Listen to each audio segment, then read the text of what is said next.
दूर पहाड़ों के बीच एक गांव था। उस गांव का नाम खाती गांव था। वहां के लोग बहुत ही सीधे और सरल थे। गांव के लोगों का जीवन खेती पर निर्भर था। उसी गांव में मोहन नाम का एक गरीब किसान रहता था। मोहन के परिवार में उसकी बूढ़ी माँ सरस्वती देवी, उसकी पत्नी विमला और उसका 5 साल का बेटा दीपक था। मोहन के पास थोड़ी सी जमीन थी जिसमें वो खेती करके अपने परिवार का पालन पोषण करता था। उगता हुआ सूरज दुनिया के लिए रोशनी लाता है, पर मोहन के लिए ये सिर्फ एक और दिन की जद्दोजहद लेकर आता है। फूस की छत से छनकर आती रोशनी सीधे उसकी बीमार माँ के चेहरे पर पड़ती है।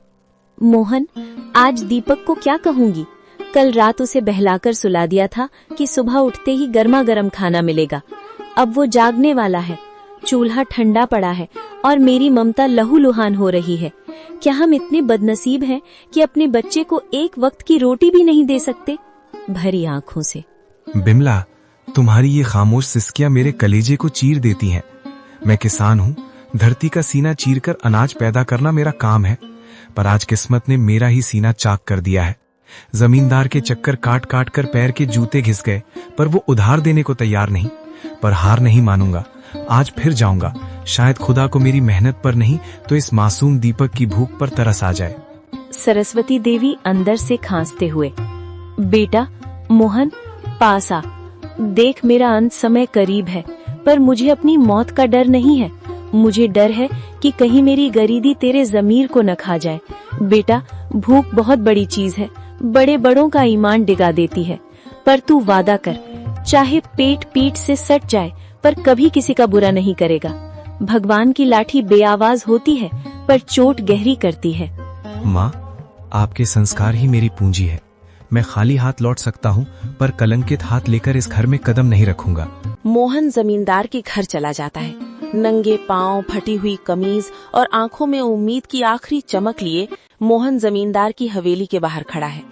सूरज की तपिश उतनी नहीं चुभ रही थी जितनी पेट की भूख और घर में बीमार माँ की कराह चुभ रही थी। जमींदार साहब एक आरामदायक कुर्सी पर बैठे हुक्का गुड़गुड़ा रहे थे, मानो मोहन का दुख उनके लिए कोई मनोरंजन हो। माई बाप, हुजूर, इस अभागे की विनती सुन लीजिए। मैं जानता हूँ कि पिछला लगान अभी पूरा नहीं चुका पाया हूँ, लेकिन मेरी मजबूरी की दीवार बहुत ऊंची हो गई है सरकार। घर में चूल्हा 3 दिन से ठंडा पड़ा है। मेरा 5 साल का बेटा दीपक, जो अब तक खेलता कूदता था, आज भूख हमारे निढाल होकर जमीन पर पड़ा है। वो मुझसे रोटी नहीं मांगता सरकार, बस अपनी पथराई आंखों से मुझे देखता है और उसकी वो खामोश नजरें मेरे कलेजे को छलनी कर देती हैं।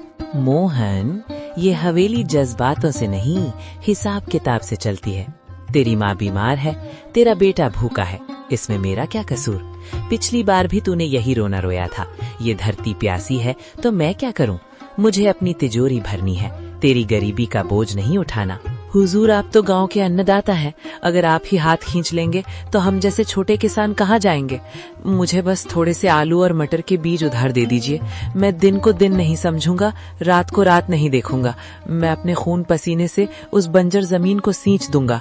मैं वादा करता हूँ सरकार, फसल कटते ही सबसे पहले आपका कर्ज चुकाऊंगा।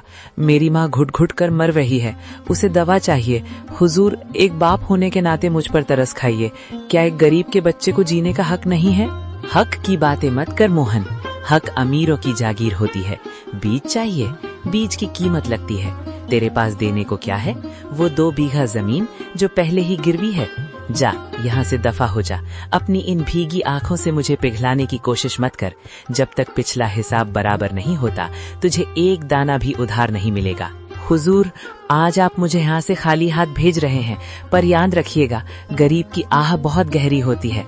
मैं अपनी मेहनत बेचने आया था, अपनी खुददारी नहीं। अगर खुदा ने चाहा तो मेरी मिट्टी भी सोना उगलेगी।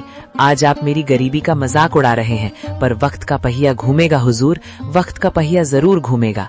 मोहन अपनी फटी हुई आंखों में आंसू लिए भारी कदमों से हवेली की सीढ़ियां उतर गया।